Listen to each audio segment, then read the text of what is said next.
નમસ્કાર વિદ્યાર્થી મિત્રો, આજે આપણે ધોરણ 11માં થિયરીમાં પ્રકરણ નંબર 2 સિંધુ સિવિલાઇઝેશન એટલે કે સિંધુ સંસ્કૃતિની કલા, ઇંગ્લિશમાં એને ઇન્ડસ વેલી સિવિલાઇઝેશન તરીકે ઓળખવામાં આવે છે, એનો અભ્યાસ કર્યો છે. ઇતિહાસમાં સિંધુ સંસ્કૃતિની ખૂબ નોંધ લેવાઈ છે. ભારતની અંદર સિંધુ સંસ્કૃતિનું એક આગવું મહત્ત્વ છે. અહીંયાથી સુવિકસિત નગરો, એની ડ્રેનેજ સિસ્ટમ અને માટીના રમકડા આપણને મળી આવ્યા છે. આ સંસ્કૃતિની વિશેષતા શું છે, એના શિલ્પ સ્થાપત્યની વિશેષતા શું છે, એના વિશે આપણે અહીંયા હવે અભ્યાસ કરીશું. વિદ્યાર્થી મિત્રો, સિંધુ સંસ્કૃતિનો સમય ઇતિહાસકારોએ ઈસવીસન પૂર્વે 3000થી ઈસવીસન પૂર્વે 1700નો ગણાવ્યો છે. આ સંસ્કૃતિમાં સુવિકસિત નગર રચના મળી આવી છે. આપણે જાણીએ છીએ કે માણસ જ્યારે પથ્થરયુગથી વિકાસ કરતાં આજ સુધી જ્યારે આપણે કોમ્પ્યુટર યુગમાં પહોંચ્યા છે, ત્યારે આ વિકાસ યાત્રામાં માણસની સર્જનાત્મકતાનો આપણને પરિચય જોવા મળે છે. આખી સિંધુ સંસ્કૃતિની વાત કરીએ તો નદીના તટ પ્રદેશમાં વિકસેલી સંસ્કૃતિ છે. ઇતિહાસમાં ઘણી બધી સંસ્કૃતિઓ આપણે જોઈએ, યાની કે માનવ સંસ્કૃતિનો વિકાસ નદી કિનારે થયો. એની મુખ્ય જરૂરિયાત જ્યારે ગુફામાં રહેતો ત્યારે ભૂખની હતી. ભૂખની જરૂરિયાત એને જ્યારે સંતોષાઈ ગઈ, અગ્નિની જ્યારે શોધ થઈ, એમાંથી એને કોલસો મેળવ્યો, કોલસામાંથી એને ચિત્રો બનાવ્યા, અને એ સમય જતાં આગળ જતાં માણસ નદી કિનારે પોતાના આવાસ ઘર વિકાસ થાય. કારણ કે નદી પાણી એને જ્યારે સરળતાથી મળી રહ્યું, તો પાણીના કારણે માણસ ખેતી કરતો થયો, અને ખેતી માટે પાણીની જ્યારે જરૂરિયાત ઊભી થાય ત્યારે નદી કિનારે ઘર બન્યા. અને એટલા માટે નદી છે એ લોકમાતા ગણાવા લાગી.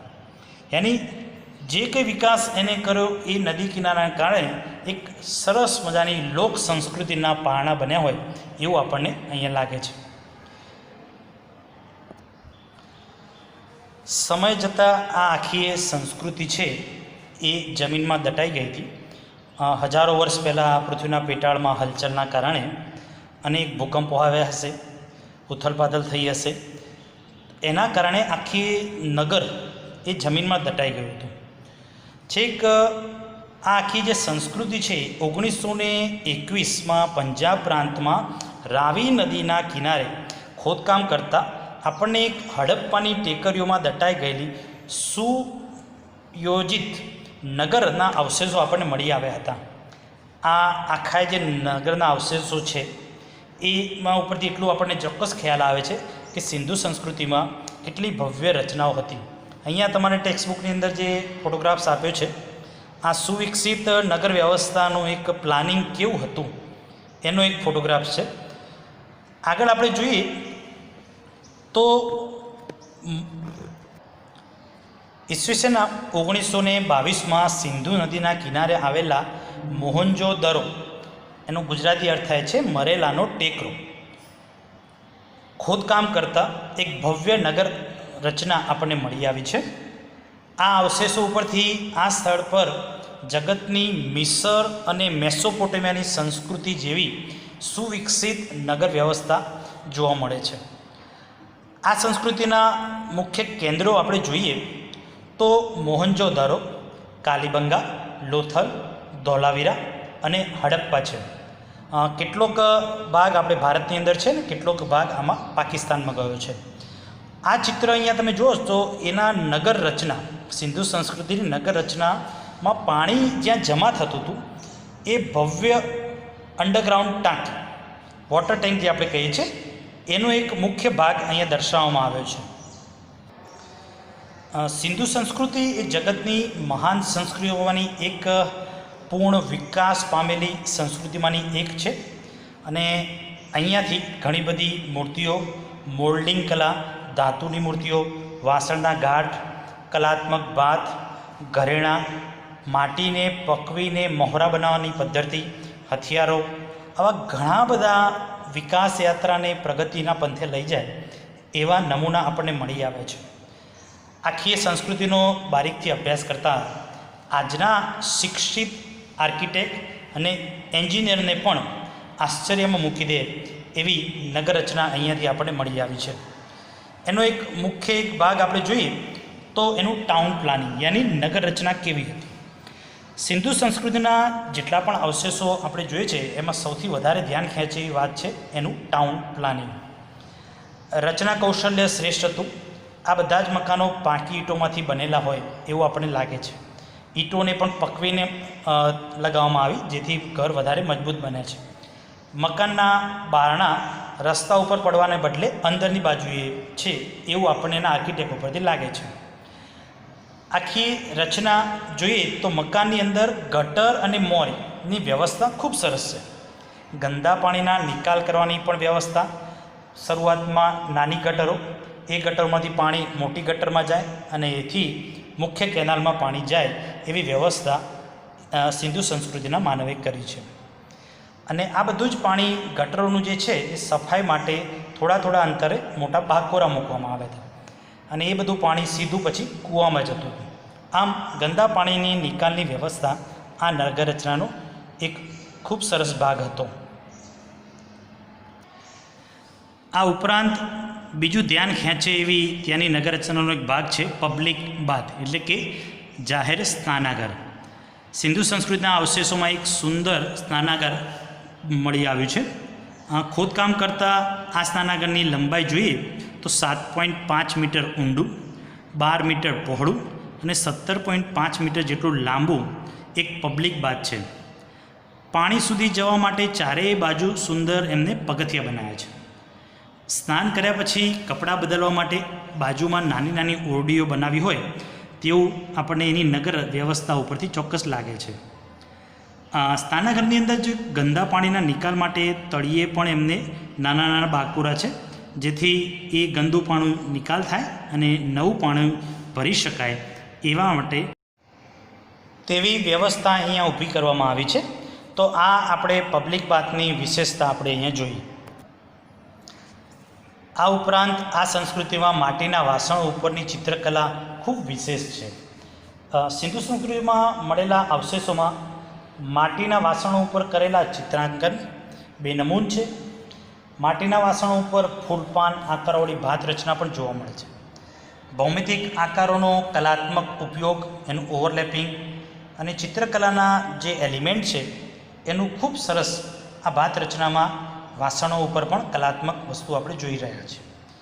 આ સંસ્કૃતિની એક બીજી ખાસ વિશેષતા એ છે કે પકવેલી માટીની તકતીઓ, ખડી મુદ્રાઓ જેને આપણે બ્લેક ક્લે કહીએ છીએ, તો એની સંસ્કૃતિનો સૌથી ભવ્ય અને ભારતીય સંસ્કૃતિમાં સૌથી શ્રેષ્ઠ કક્ષાનું શિલ્પકામ છે જે આ ચિત્રમાં આપણે જોઈ રહ્યા છીએ.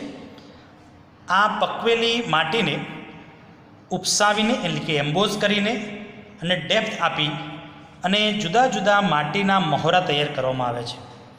સંસ્કૃતિના અભ્યાસ કરતાં ઘણા બધા ઇતિહાસકારોએ નોંધ્યું છે કે અહીંના જે અવશેષોમાં માટીની તકતીઓ એટલે કે ખડી મુદ્રાઓ પણ શ્રેષ્ઠ કક્ષામાં મૂકી શકાય એટલી ભવ્ય અને કલાત્મક છે. તકતીઓ ઉપર આપણે આમ જોઈએ તો એ સમયના દેવી દેવતાઓ, પ્રાણીઓ, માનવ આકૃતિઓ, એનિમલ્સ, બર્ડ્સ અને કેટલાક કલાત્મક સિમ્બોલ જેને આપણે અત્યારે હિન્દી કે સંસ્કૃતમાં જોઈએ તો આવા કદાચ અક્ષરો આપણને ન જોવા મળે, પણ એ સંસ્કૃતિમાં આ ફોર્મ જે રીતે ઉપયોગમાં લેવાતા હશે, જે ભાષા વપરાતી હશે, એના કલાત્મક આપણને ફોર્મ અહીંયા જોવા મળે છે. કેટલાક પ્રાણીઓ જોઈએ તો શિંગડાવાળા દેવ, પૂંછડીવાળા દેવ, માનવ પાત્રો, ખૂંદવાળા બલિષ્ઠ આખલા વગેરે મુદ્રાઓ અલંકૃત પકવેલી માટીની તકતીઓ ઉપર એક સરસ શિલ્પકારની કોઠાસૂઝનો અને ઉત્તમ કમ્પોઝિશનનો આપણને અહીંયા ખ્યાલ આવે છે. વિદ્યાર્થી મિત્રો, થોડા વર્ષો પહેલાં તમે કદાચ જોયું હશે કે ઋતિક રોશનની એક મોહનજો-દારો નામની મૂવી આવી હતી. આખી ફિલ્મ એ સિંધુ સંસ્કૃતિના બેકગ્રાઉન્ડ આધારિત હતી અને આવા પ્રકારના ફોર્મનો આ બધા જે તકતીઓ છે એ ફિલ્મમાં અને એનો આખો સેટનો જે કોન્સેપ્ટ છે એ આખી સિંધુ સંસ્કૃતિમાંથી પ્રેરણા મેળવીને બનાવવામાં આવ્યો છે. આ સંસ્કૃતિનું બીજું એક સુંદર નજરાણું જોઈએ તો એ છે દાઢીવાળા પુરુષનું ધડ. દાઢીવાળા એક પુરુષનું ધડનું એક શિલ્પ મળી આવ્યું છે. તેની ઊંચાઈ 18 સેન્ટીમીટર. આ શિલ્પમાં દાઢી અને મૂછો બતાવવામાં આવી છે. જમણા ખભાની નીચે ડાબા ખભે નાખેલી શાલ પણ જોવા મળે છે અને આ શાલ ઉપર બારીક નકશીકામ પણ થયેલું છે. તો આ શિલ્પ ઉપરથી આપણે એ સમયની સંસ્કૃતિમાં કેટલો વિકાસ થયો હશે, વાળ ઓળવણી કલાનો વિકાસ થયો હશે અને માણસ વ્યવસ્થિત રહેતો હશે એવું ચોક્કસ આપણને લાગે છે. આખા એ પુરુષનું જે આ દળનું શિલ્પ જે છે એની અંદર આંખો અર્ધ ખુલ્લી બતાવીને કલાકારે તે વખતના ધ્યાન મુદ્રાનો એક ઉત્તમ શિલ્પ આપણે સિંધુ સંસ્કૃતિમાં જોઈ શકીએ છીએ. વિદ્યાર્થી મિત્રો, આ સંસ્કૃતિની એક બીજી વિશેષતા એ છે કે અહીંયાથી મેટાલિક ડાન્સર નામનું એક શિલ્પ મળી આવ્યું છે જે ધાતુની નર્તકી છે, નૃત્યાંગના છે. આખી રચના જોઈએ તો એ સમયના માણસે મોલ્ડિંગ કલાનો કેટલો સરસ વિકાસ કર્યો હતો એ ચોક્કસ આ શિલ્પથી આપણને જોવા મળે છે. આ જે શિલ્પ છે 12 સેન્ટીમીટરની ઊંચાઈવાળી છે. આખી નર્તકીનું ચિત્ર છે, નૃત્યાંગના. અને એનો જમણો હાથ કમર ઉપર છે, ડાબો હાથ ઉપર બંગડીઓની હારમાળા છે અને વાળ વ્યવસ્થિત ઓળ્યા હોય એવું આપણને આ શિલ્પ પરથી લાગે છે. વાળમાં પણ કલાત્મક અંબોડો વાળેલો છે, અંબોડામાં ફૂલ ગૂંથેલા છે, ગળામાં કલાત્મક હાર છે. અંગભંગી નૃત્ય એટલે કે એક એક્શન મુદ્રામાં આપણને આ શિલ્પ જોવા મળે છે. આ મૂર્તિ ઊભી રહેલાની જે નૃત્ય શૈલી છે એનું પ્રતીતિ હોય એવું આપણને ચોક્કસ લાગે છે. આ એક ધાતુ મૂર્તિ છે એટલે કે મેટાલિક વસ્તુમાંથી તૈયાર કરેલી છે અને મેટાલિકની કલાનો વિશે થોડોક તમને આછો પરિચય આપું કે એ હાર્ડ ધાતુ એટલે કે લોખંડ હોય, એલ્યુમિનિયમ હોય, પિત્તળ હોય, તાંબુ હોય, આ વસ્તુને ગરમ કરવામાં આવે અને એને એક લિક્વિડ તૈયાર કરવામાં આવતી. આ લિક્વિડ તૈયાર થયા બાદ એને એક મોલ્ડ જેવો આકારમાં તૈયાર કરી એ લિક્વિડ એમાં ઢાળવામાં આવતો અને સંપૂર્ણ સુકાઈ જાય, ઠંડુ પડી જાય એટલે મોલ્ડમાં જે આકાર હોય એ આ ધાતુની મૂર્તિમાં આવી જાય અને આપણે જેવો આકાર જોઈએ છે એવો આપણને મળતો હતો. તો આ મોલ્ડિંગ કલાનો વિકાસ સિંધુ સંસ્કૃતિમાં થયો હોય એવું ચોક્કસ આપણને લાગે છે. આ એનું નૃત્યાંગનાનું શિલ્પ છે. આ ઉપરાંત અહીંયાથી રમકડાના અવશેષો એટલે કે બાળકોના ટોય પણ મળી આવ્યા છે. આ રમકડા આમ જોઈએ તો માટીની સિસોટી છે, ચડ ઉતર કરતા વાંદરા, બળદગાડું અથવા નાની મોટી ગાડી, વિશલ જેવા રમકડા અહીંયા આપણને જોવા મળે છે અને આ બધા જ પકવેલી માટીમાંથી બનાવ્યા હોય એવું લાગે છે. સિંધુ સંસ્કૃતિનો માનવ બાળ માણસને સમજનારો હશે એવું ચોક્કસ લાગે. ચાઇલ્ડ સાયકોલોજી અને બાળકોની શું જરૂરિયાત છે એના વિશેષ ધ્યાન આપવામાં આવતું હશે એવું આપણને આ રમકડા ઉપરથી લાગે છે. આ રમકડા ઘણા બધા કલાત્મક છે અને સુંદર છે. પકવેલી માટીનો સુંદર ઉપયોગ આ રમકડા આપણમાં જોવા મળે છે અને ભારતના મ્યુઝિયમમાં આ રમકડા આજની તારીખમાં પણ હયાત છે. જે આ ચિત્રમાં તમે રમકડાના કલાત્મક નમૂના જોઈ રહ્યા છો. તે ઉપરાંત અહીંનો માણસ ઘરેણાં બનાવવામાં પણ નિપુણ હતો. સિંધુ સંસ્કૃતિના લોકોમાં ઘરેણાં પહેરવાનો શોખ કે રિવાજ હશે એવું ચોક્કસ આપણને લાગે છે. આગળના શિલ્પોમાં પણ આપણે ઘરેણાંના કેટલાક અવશેષો જોયા. આ ઘરેણાં ખાસ કરીને કોઈ કિંમતી ધાતુના મણકાવાળા, કેટલાક પથ્થરના મણકાવાળા, કેટલાકમાં તો તમને શંખલા, છીપલા એટલે કે વોટર એનિમલ્સમાંથી પણ કેટલાક રમકડા યા ઘરેણાં બનેલા હોય એવું આપણને ચોક્કસ લાગે છે. આ ચિત્રમાં જોશો તો ઘરેણાં બનાવવાની કલાત્મક રીત અને એ સમયના ઘરેણાં કેવા હશે એ આપણને ચોક્કસ દેખાય છે. આ બધા વસ્તુ ઉપર જોઈએ તો આ બધા દરિયાઈ સાધન સામગ્રી છે, શંખ છે, છીપલા છે અને એમાંથી પરોવીને આ ઘરેણાં તૈયાર કરવામાં આવે છે. તો આ સંપૂર્ણ વિકાસ અને સમજદારીથી આ આખો ઉત્તમ નમૂનો અને ઘરેણાં તૈયાર થયા હોય એવું આપણને લાગે છે. વિદ્યાર્થી મિત્રો, આ રીતે સિંધુ સંસ્કૃતિ ભારતીય સંસ્કૃતિના ઇતિહાસમાં ખૂબ સારું સ્થાન ધરાવે છે.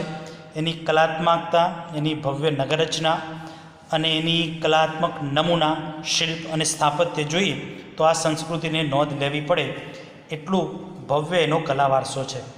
તો આ સિંધુ સંસ્કૃતિની વાત થઈ. આના વિશે તમે થોડો અભ્યાસ કરજો. મહત્ત્વપૂર્ણ લાઈન લાગે એની નીચે તમે અંડરલાઈન કરજો અને આની એક પ્રશ્નોત્તરી આધારિત તમે પ્રશ્નો નોટમાં પણ લખજો. Thank you.